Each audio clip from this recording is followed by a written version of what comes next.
following content contains personal experiences of our hosts and guests. We are not experts in this matter.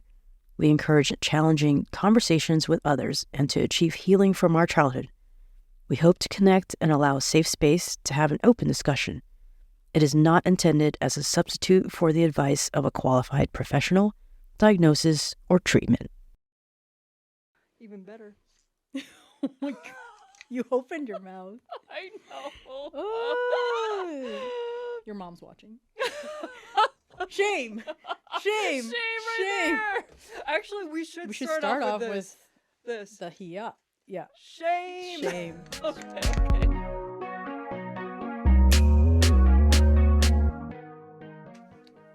So good to see you. Good to see you. Welcome back to another episode Yes, of welcome First back, everyone. Generation Podcast. We are here again at the lovely Spotify studios. Thank you for having us. We have a fun little topic we wanted to go over. We've been chatting about this for a couple weeks now. Still true to this day, even though we're adults, still live through our parents' judgment, this feeling of shame and guilt that lives within us. And again, we're speaking of our personal experiences as first generation Filipino Americans. So this is speaking our truth and experience with that type of upbringing. And yeah, we wanted to chat more about it because it comes heavy, and it's always there, whether it's visiting home or going to a family gathering. There's like this lingering feeling of shame or guilt or not good enough, you know? Yeah, and it carries on with you throughout your life, like in work, relationships, and for me personally, I'm always so anxious. Yeah. Anxiety, That word, which we didn't grow up with. So it's like, really, and you're shamed for that you're too. shamed. They're like, what's wrong with you? I'm like, oh, it's called anxiety. Yeah. There's a word for it nowadays. Yeah. I mean, it's existed before, but Right. it's not a common household name or vocabulary that you hear at home. It's very taboo. Yep. Unfortunately. Speaking of shame. What would your mom think if she saw that? Yeah. She would actually probably like it. She probably would. Yeah. All right. Do you want to describe it for those that are watching what you just you just pulled out? Yeah. So I guess this is kind of I've seen this before, but it's a barrel with a man, and when you pull it up, his little, can I say penis on the air? You could totally say whatever you want. Penis comes out. So yeah, in the Philippines, this is a barrel man. Barrel man, I guess. And here we are talking about shame. Shame of our natural beauty or natural physicality. Shame game. Yeah, shame game. I guess like this topic came up because I was talking to Tiff like 3 weeks ago, and I wasn't feeling well. Like I kind of just felt like stuffy and congested, and I think it was just allergies. And my mom's like, it's because you weren't wearing your hood. You weren't dressed warm enough. And I'm like, dude, I was, first of all, dressed very, very warm. But throughout my childhood, whenever my brother and I would get sick, it was like, oh, it's because you didn't wash your hands before you ate, or you weren't dressed properly, or you stayed out in the rain too long. And as a child, it's like, dude, I'm just a child. Like, right. How's that my fault? it's always something, and I think maybe with a lot of moms in general, and especially our moms, it's like, this is the reason why Y happened is because X. You didn't do X right. You know? Yeah. Like there's always this cause and effect when they don't have the full story, you know? I mean, the same thing happened with me recently. It's still, again, to this day, I'm a grown adult. I'm a mom of myself, you know? And my mom already accusatory about why I'm feeling sick. And yeah, it was like allergy season. There was a lot of wind that happened. Oh yeah, rain, wind, you Rain, name it. wind. This is the springtime, you know, pollen's in the air. So yeah, I was feeling under the weather as well, and so was my son. And just recently, I had to go through some medication because I was not feeling better with regular over the counter meds, Mm-hmm. and my mom was like, "Oh, it's because I went on a trip to see family recently Mm-hmm. to Vegas," and she's like, "Oh, you got it. You got sick because you were in Vegas." And I'm like, you don't know the full story, Mom. Right. My kid was sick the week before, and I was already feeling sniffly Mm-hmm. during that time. And my kid had a fever, like all these things that led to, yes, I did get a little more sick. That's outside of allergies. And she didn't know that. She's like, "Oh, I didn't know." And I'm like, "Well, then Right. don't Don't assume. don't assume, don't accuse, Don't jump saying to like, "Oh, conclusions. it's because you were out partying in Vegas." You know, like this whole Well, no, just kidding. this whole like not getting all the information and assuming her word is correct. Yeah. So it's like now I have to like correct her or like let her know like that's not the full story and you need to get your facts straight before just accusing like, "Oh, it's because you didn't do this. Oh, it's because you were out in Vegas and traveling and that's where you got sick." And I'm like, "No, my kid was sick before and I think I got whatever was being passed around his daycare, you know, or passed around his preschool." So still to this day, she think like, you know, the whole mother knows best, like, "Oh, you shouldn't have done this," or like maybe Mm-hmm. you shouldn't go do that, Mm-hmm. Yep. is always lingering to this day. Yeah. But it's there. Mm-hmm. Yeah. It's there. It's there. Yeah, and I think like, for me, like the other thing is that talking about your feelings and your emotions. Yes. It's like not something I grew up with at all. If I was sad about something, it's like, why are you sad? You shouldn't be. right. And Hide your feelings, like, right, yeah, yeah. suck it up. And so I grew up that way and it was fine for a little bit until high school, college. I started getting into relationships with people and people are just like, why can't you like just express yourself? I'm like, I Yes. don't know how. And now it's like I'm overcompensating because I'm expressing it in a not so healthy way. It's okay, I'm going to therapy for that. All good. But yeah, it's almost like, for them, they had to grow up in a different generation, and I understand they had to go through certain things where it's like, okay, just toughen up. Like, there's no time to cry about things. Like, I understand there's like certain things like, you can't be sitting around and dwelling on it, but expressing your emotions and your feelings, especially as a young child, is so important in development and growth, I think. 100%. I mean, you have a son, so I'm sure that you encourage that and Yep. you lean into that. And so we didn't have that growing up. And I think that's affected my adult life a lot. And now I have to reverse that in some way and deal with it. But yeah, that was like a major thing. And, in high school, I was suffering from anxiety and depression. I had a lot of things that, a lot of trauma that I had to go through. And so I had to go to therapy.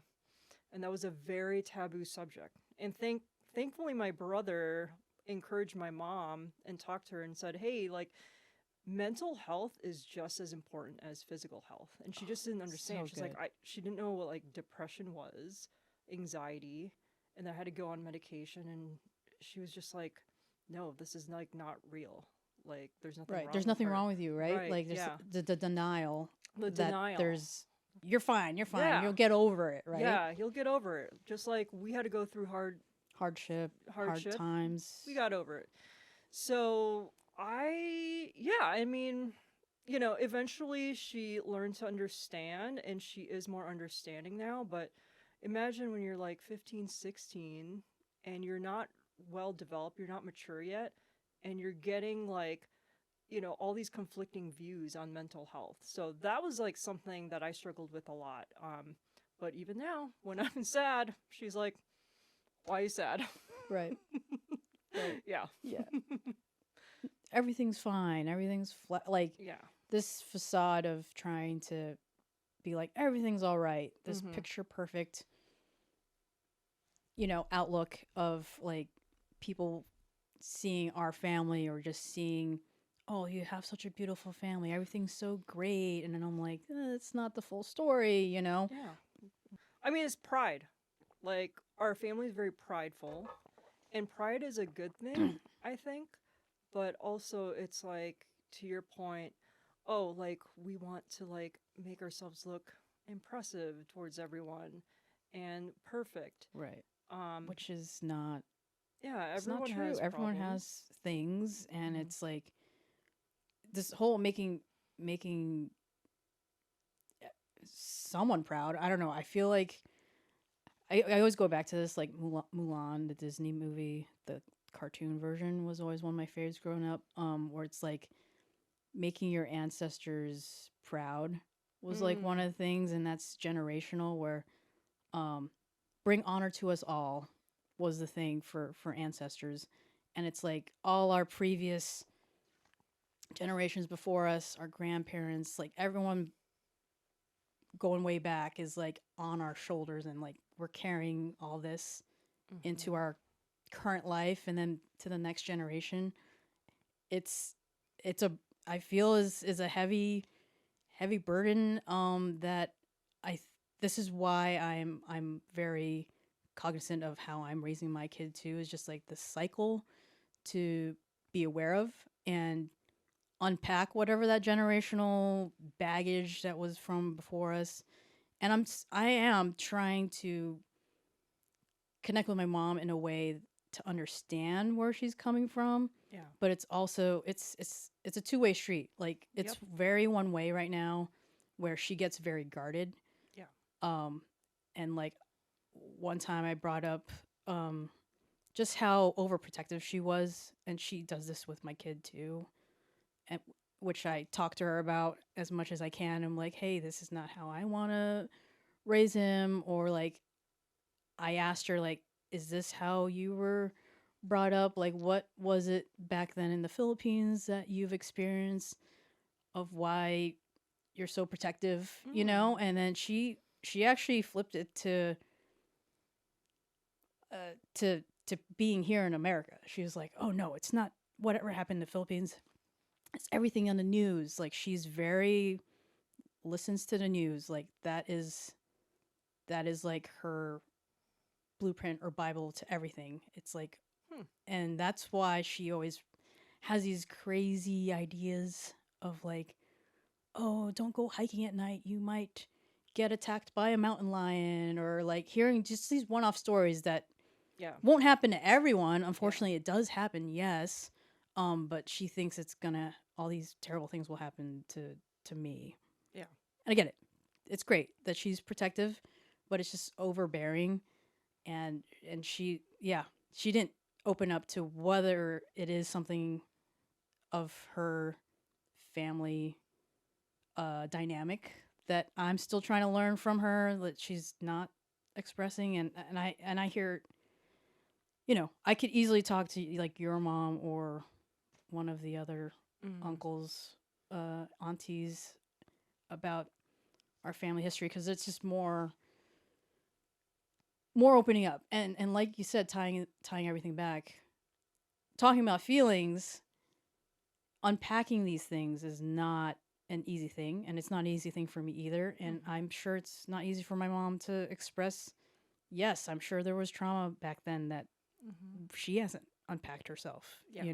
Yeah. And she got defensive, and I recognize that. I'm like, I'm not gonna go dive into this, but it is something I'm trying to learn more while I have her here in our current life. So it's like we should talk about it, right? Yeah. We should talk about it, learn from it, and trying to make some change. Because right now, it would suck if this is just our relationship. It's not as tight as I'd want it to be. Yeah. You know, and the forgiveness of it too is what I'm also going to therapy for. So yeah, it's Lots a of lot. therapy here, A lot of man. therapy. Ain't nothing wrong with therapy. I think it's a good thing. And I even ask her, it's like, hey, have you talked to someone about any of this, like with grief and all that? Because she's going through a lot of stuff too. So it's like Sure.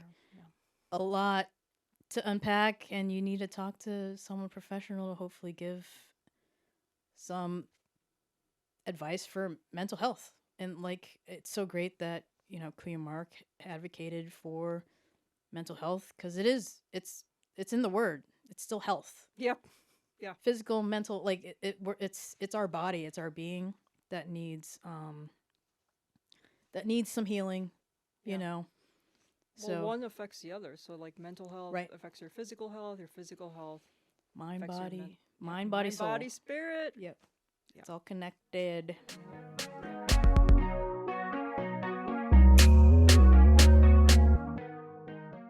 What is it in Tagalog? Bahala ka? Oh yeah. Or like Right. Yeah. Like, what does that mean? Like something. Go ahead with your yeah, life. No. just you're on your own, or like you Right. go do that. Yeah. Yeah. In a sense is I think what the phrase means. When I think growing up, when my mom would say that, it's normally against whatever she's Right. It's prescribing almost to me. like, It's yeah. like, oh, fine, then you go do that. Yeah. And I'm Mhm. like, okay, I will. I don't need your permission. Yeah. Yeah. So I think that I remember that being like a term used. It's kind of like saying, "Hey, I did all this for you." The sacrifices I've Yeah. done for you. And it's making you feel guilty. Yeah. So you have to follow what they want you to do.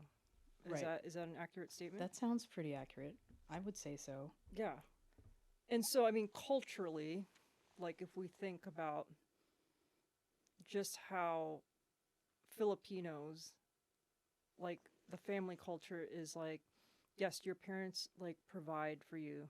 They make these sacrifices and they choose your career path for you and how they want you to live your life.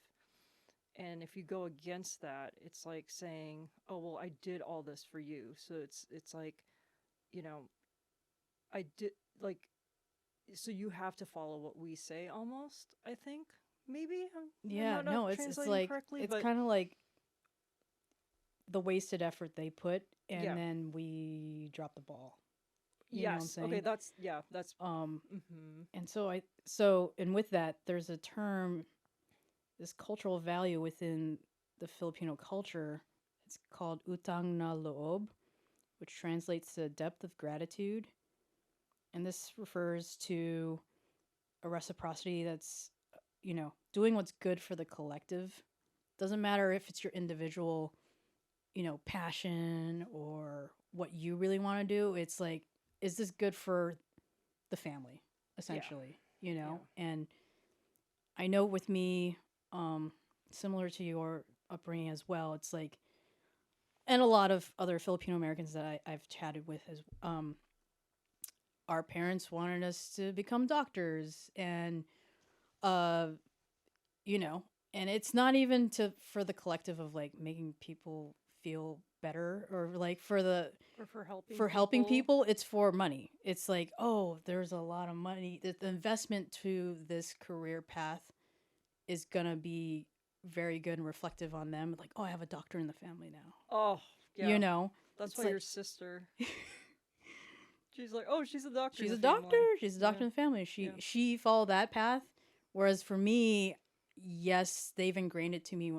When I was a little kid, my dad would ask me, like, Tiffany, when you grow up, what would you like to be? And I would say doctor. And there's video of it. Like, there's Cute. evidence. There's evidence of it, and So I see cute. it. And I mean, I have that to look back at. But yes, I do feel guilt that I didn't follow that path. And at a young age, I was very creative, and which I think I got from my dad and mom. My mom likes to paint. My dad was very good with like photography Mhm. and whatnot. And he always had a camera, like a video camera. And he loved to dance.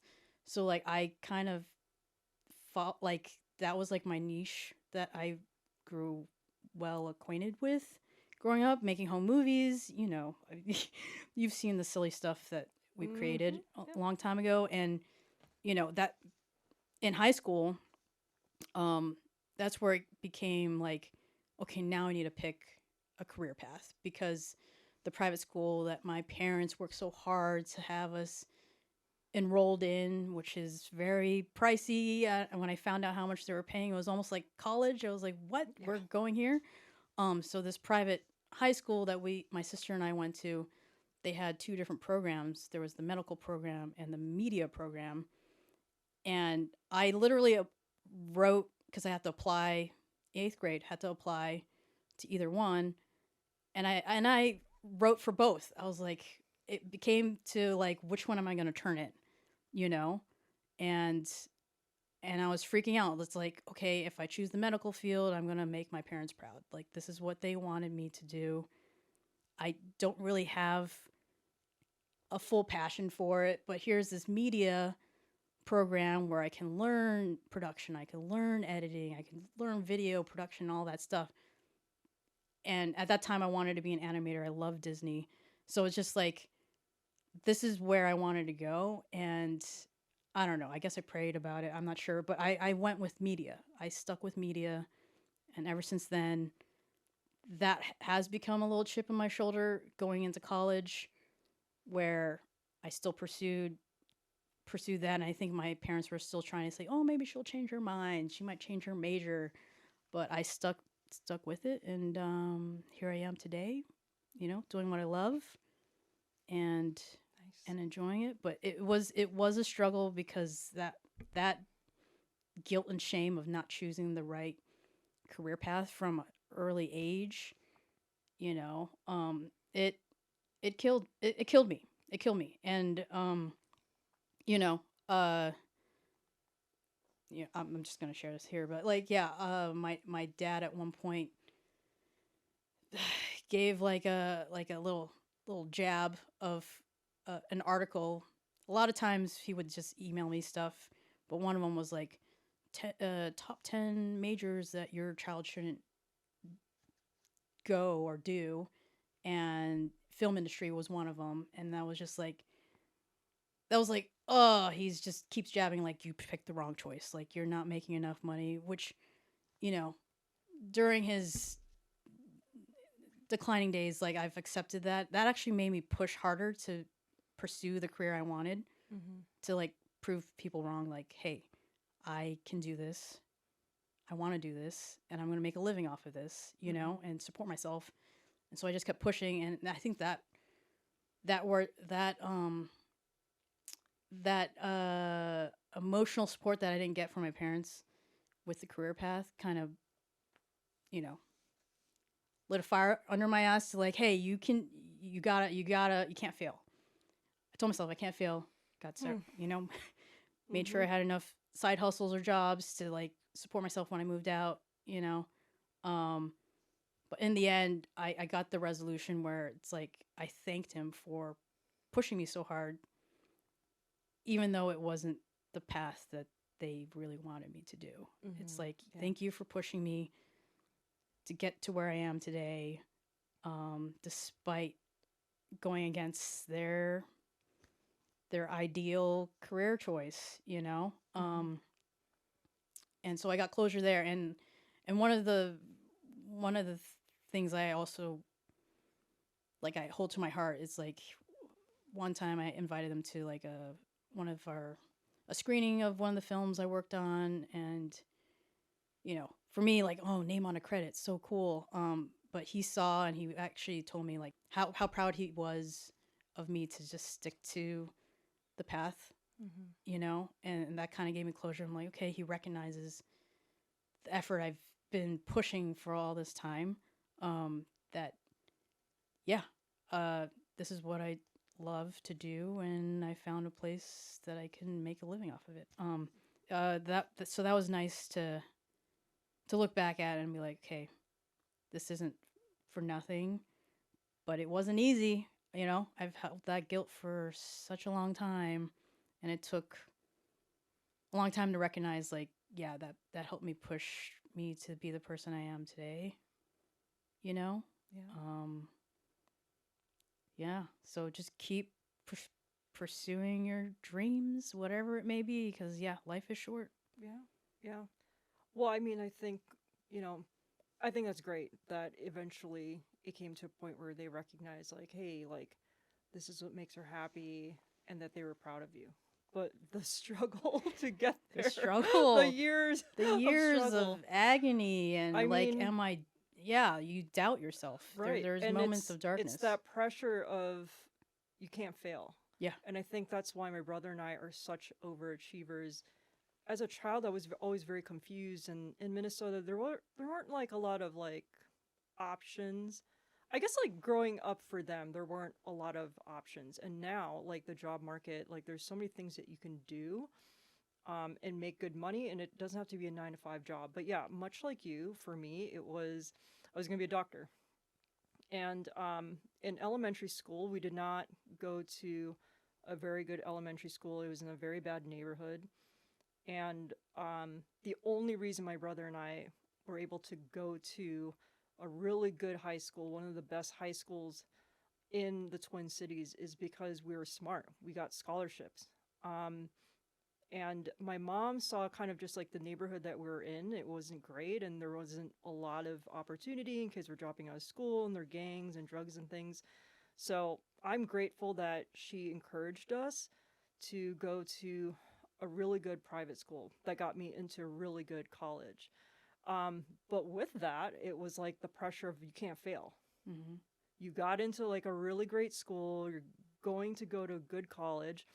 And I had, I was on all the honors advanced classes in Yep. high school, for pre-med stuff. And then when I went to college, I like failed out of my first semester. I failed out of like all of my pre-med bio classes. And it was just because moving to LA, being 18, living away from home in a dorm, kind of get in a lot of trouble. But also the desire wasn't there. It was because it was just like, oh, they told me I should do this, but it's not what makes me happy. But at 18, I didn't know what I wanted to do. So I changed my major to undeclared. I was just completely lost and confused, but I knew like I couldn't fail. So I was just like, what am I going to do? And so, yeah, it was a struggle for me too. And unfortunately, to this day, I'm still like, I can't fail. Yeah. Every time there's something at work, like a project assigned to me, I'm like, I have to like be perfect in this. And it's a lesson for me because, as we all know, no one can be perfect. Mm-hmm. We can only do the best we can. We cannot stress ourselves out over stuff we can't control.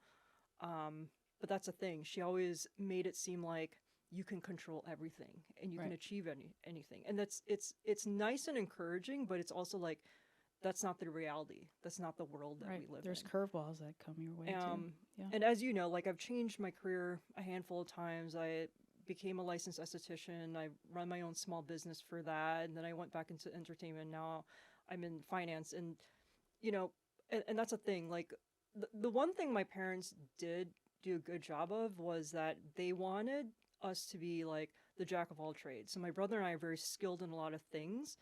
And it took a lot of courage to explore all the career paths that I've explored, but it also made me who I am today. Like running a small business, being able to do a podcast, being able to go to my 9 to 5, multiple streams of income. I mean, in LA is super important. Hell yeah. And so I appreciated that with them just like encouraging us and just pushing us, but it's also very exhausting mentally and emotionally. Mm-hmm. And so, yeah, there was a point I think that she started to accept like, hey, you don't have to have just a 9 to 5 job. You can have like your side hustles. You can make money, doing the hobbies that you love. But that was very, very hard for her to accept. It was like, because she's an accountant. She's been an accountant her whole life. Yep. And she's very good at numbers. Game. Yep. And I'm good with numbers too, but there's a creative side to me, much like you, because my dad was a musician and he worked with cars and he was very artsy and hippie, rock and roll.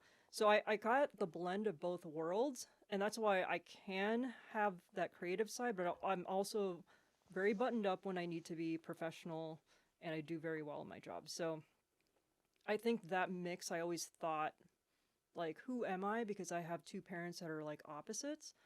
But I think now I'm recognizing, okay, that blend makes me very unique, and it's helping me grow and develop in in the success that I never thought I would have. So all that to say is that I still struggled over the years because of that pressure, and now it's trying to figure out, okay, like, you know what, the reality is that we're never going to be perfect, and we're all going to make mistakes, and we're going to fail at times, and that's okay. And it's just accepting failure is a part of success. It totally is. Yeah. It's, you know, for me now, it's just like you take these L's, take these losses, and learn and turn them into lessons. You know, it's a learning. Oh, I like that. Yeah, take them Yeah. L's, turn them into lessons. It's all a learning experience, and I think just like you, like I grew up too with like this pressure, like you need to get straight A's, you need to be this great Oh, student, yeah. like you need to be perfect. No, failure was like the scariest thing to do or overcome as a kid. Like Yeah. that failure is like what you don't want to do. And yes, you get shame, guilt, judgment, all that stuff on top of that. But now it's like that added pressure makes you like, okay, I internalized a lot of that guilt, and not good enough, you know, that keep the negative talk that comes from this perfectionist being that they are trying to put us in. And even if you get those straight A's, still not good enough. Still Not good enough. They're like, oh, you should have got that A+, or you should have got that Should've gotten extra that credit. plus. Get that plus sign. Even a B+ is like, oh, that's unsatisfactory. You know, like that's great to give us that extra push, but it came with, it's a double-edged sword that it came with some negative connotations too, where it wasn't good for our mental health. Of like, I need to be always this number one perfection, achieve all the things and not fail, when, like you said, part of success is failing. Like you learn from these mistakes, and there's tons of mistakes I've done in my past life that I'm learning from, you know. And for them, and I guess that's again stuff to unpack from their generation. I'm sure their parents, or our mom's parents, were pretty strict with being like, you got to do all these things. And this perfectionism, you don't feel like you ever get a break. You know, you're exhausted. Yeah. I remember when I got my first B, because I was a straight A student. I got my first B. It was in Spanish class, and my mom's like, "What is this?" I'm like, B for Bueno. She was not laughing. But I remember it was like she made such a big deal about it, and I'm like, it's not like it's like an F or like a D. It's like, it's a B. It's fine, you know? So yeah, I'll never forget that moment, because she made me feel so bad about it. And I was like 15. I'm like, what? Like, you know? And I mean, it's all tough love when you're growing up. And again, there's some good to that, I think, but mostly like very negative. And then you start to internalize that, like you said. And then you keep thinking to yourself as you're growing up, like, okay, like, is this going to be good enough? Is this going to be good enough? And who am I proving this for? Like, eventually I'm like, who am I proving this for now? You know? It's embedded in us since a young age. And again, it's that negative talk. It's the inner being that you just created as a child is now here in adulthood and is coming back up and doubting yourself, which is not great. I don't know if you know this, because you had brought something up earlier about like our grandparents. So on our mom's side, right? Grandpa Sims, Grandma Lewing, sorry. So my mom told me that when they're growing up, so they all went to school, went home right after school. They helped with chores, and then they would eat dinner. And when they would eat dinner, no one was allowed to like speak unless they were permitted to. Oh, So they had to ask for permission. this is first time hearing this. Thank you for sharing. Yeah. And then after dinner, they all had to pray the rosary every single night. So it was a very like structured like schedule. But the whole thing with like the dinner, I mean, we come together now to have a meal, to talk, to have a conversation, to spend time with each other. So I thought that was interesting. And I'm like, okay, now I'm starting to understand why she's the way she is, you know? Mm-hmm. And if you're not, you know, a family of what, how many, 12 people or. And so for me, it's like, oh, that's why they don't know how to express emotions or like have a conversation, maybe, is because that's how they were raised. So I want to give her some grace, but also I'm like, okay, that was like back then. And now that you've experienced life, like, why do you still want to act that way? Like when I want to express how I feel, you know? So I thought it was like interesting. And I'm like, okay, maybe it's like a glimpse into like why they are the way they are. Yeah. But it's like you have a choice. You can still be like that, or you can be better for your kids, and 100% it's always a choice. break that cycle. Yeah. Learn from what did or didn't work from your childhood life. Yeah. And hopefully make it better for the next generation. Yeah. Oh, that's great. I didn't know that. Yeah. Praying the rosary every night. And they had to kneel. Oh. It's not like they're sitting, like they had to kneel. All kneel. All the kids. Yeah. Wow. Yeah. Let me see if I could try and bring this up with my mom. But I've never heard. Yeah, that's news. Yeah, my mom news told me to that. me. Yeah. Yeah, and, So and talking about guilt though, we still gotta have it better. No, I'm just kidding.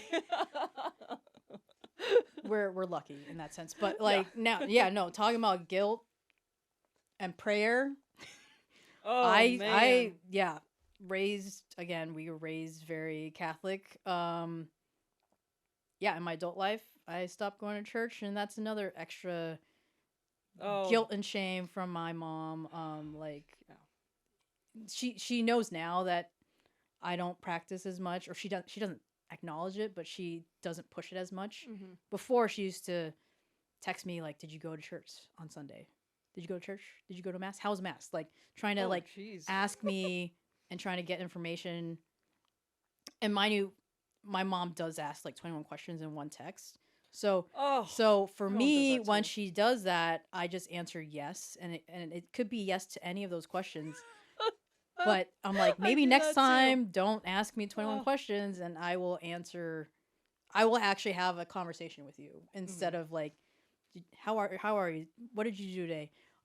Did you go to church? Like, did you do your laundry? Like all these things. I'm like, I just say yes, which one of those is the correct answer, and the rest is probably a no. But yeah, no, I definitely for a little bit of time in like my college years, stopped going to church, or I went to church because I felt guilty to not go to church. That's why I went. It was like, oh, I'm raised this way, and this was like traditionally what I would do on Sundays is go to mass. But in my adult life, that was my choice now to like continue doing that, or soon enough I became a very seasonal Catholic where I go just for the holidays, like Easter, Christmas, like the big ones. I recognize those times, but every Sunday. No. And then now, the added pressure from her is like raising my kid that same way. And reality check, it's not going to be that way. She could be. This is what I talk to, my kid's dad is like, she can be the religious being in his life. So freely talk about Jesus and all that fun stuff. But pushing that religious agenda is where we kind of draw the line of, if he wants to explore it, I'm all about it. Yeah. Go ahead, explore. Nothing, no harm there. But like hand feeding and just really pushing that religion is where I'm not okay. It's like he needs to be open to receiving make that decision for himself. Yeah, he could learn and know that Lola is going to be very religious and spiritual in that sense of the Catholic Church, but there's other religions and spiritualities that can be explored as well. Yeah. Like, I'm not leaving it just to one. Because growing up, I literally thought that was it. That was it until I got into high school. Right. And how would you know, right? How would I know? Because that's all we did, and that's all they talked about, and then that's all I believed for a long time. And then high school came along, and thankfully there was this world religions class where I got to learn about Buddhism, Hinduism, all the things. I'm like, oh my gosh, this is amazing, and opened my eyes, and I'm like, there's more to just the one, you know? Yeah. And yeah, I don't want to pressure my kids to just believe that there's only one thing there. You could choose in none of them, whatever. That's your thing. I'm not here to put pressure onto people's choices. Yeah. Yeah. When we were growing up, it was such a struggle because, my mom, of course, Catholic, goes to church. I mean, she goes to church every day now. And then my dad, like, just pronounced himself like he's an atheist, doesn't believe in God. And it was always very hard growing up because it was like, we would go to church with my mom, but my dad would stay home. And then eventually when we got older, it became more serious because my mom's like, well, now they're starting to understand what this means, but you're not there. And I mean, they're divorced now. But it's just like, it was always very confusing too. I'm like, well, Dad's not going. Why do I have to go? Like, I was going to say, he told me there's not a God. So, so it was very tricky. But I consider myself a very spiritual person. I believe in God. I am also, much like you, studied other religions in college. And so I kind of pull from different religions. And I think that's the beauty of having all these religions and just kind of pulling from that. But for me, it's like, hey, am I a good person? Do I respect people? Like, right. Do I give back to the community? Like, it's more than just like, hey, you have to believe in a list of things. And, as a woman trying to progress in society and encourage women to progress, like, there's certain things about the church that I don't necessarily agree with. So, right. You know Same. what I mean? And so, yeah, it was the same with me. Like, it opened my eyes to a lot of things and the stuff that's happening in society today. I mean, yeah, separation of church and state, but also it's like, you don't have to just pick like one thing to believe in. I think if you're smart and you want to be open and explore, like, that's fine too. That should be accepted. Right. That the choice should be an option, not a restriction. Yeah.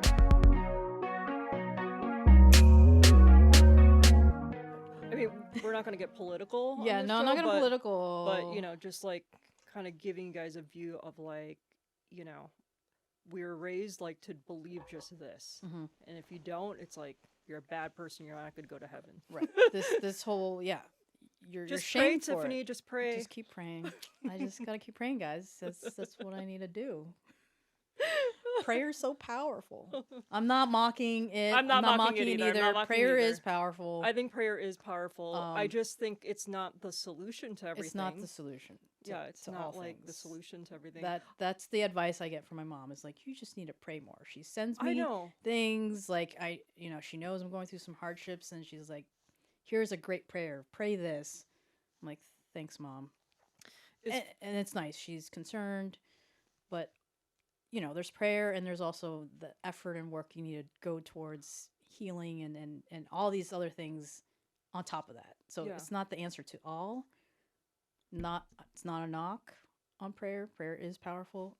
It shouldn't be the only solution. It's really what I'm trying to get at. It's funny because like last month I was trying to work on something for work, and my mom's she's an accountant, so she's really good with Excel, and I couldn't figure out some formula, and like I texted her, I was like, hey, do you know like anything about this formula? Like, I'm trying to figure something out. And she's like, oh, well, let me look into it. And then like I was like, I'm just so stressed out, I'm so stressed out. And she's like, well, why don't you just pray? I'm sure it'll be fine. I'm like, well, no, I mean, that's not gonna fix the Excel formula. But thank you. Like, I mean, it's just like, it's okay, the default I'm advice. You. I know. Just pray about it. Just pray. I did eventually figure it out, but I don't think it was prayer. It was just figuring Is it out. research and blood, sweat, and tears. Well, great conversation. I'm Yes, glad I always. got that off my chest. Yeah, I feel so much better. And I'm This- sure for our listeners, I'm sure, that was something that you guys can relate to. I'm sure there's other things that you've experienced in terms of shame. We'd love to hear about that. But also, we would love to hear from you guys what other topics you want us to cover. We have some ideas, but we, of course, love to hear from you. So follow us on our IG and send us a DM. Our IG is at First Gen Podcast. I'll put it right here yes. visually. If you're watching, magically it'll be, put it on the screen. It'll be on screen. But yeah, let's continue to talk about Let's it. continue to talk about it. Shame. We should get the Game of Thrones shame bell. Shame. Oh, right. Shame. Oh, next time. Next time. Thank you for joining us Thank today. you. We'll catch you on the next one. Bye bye.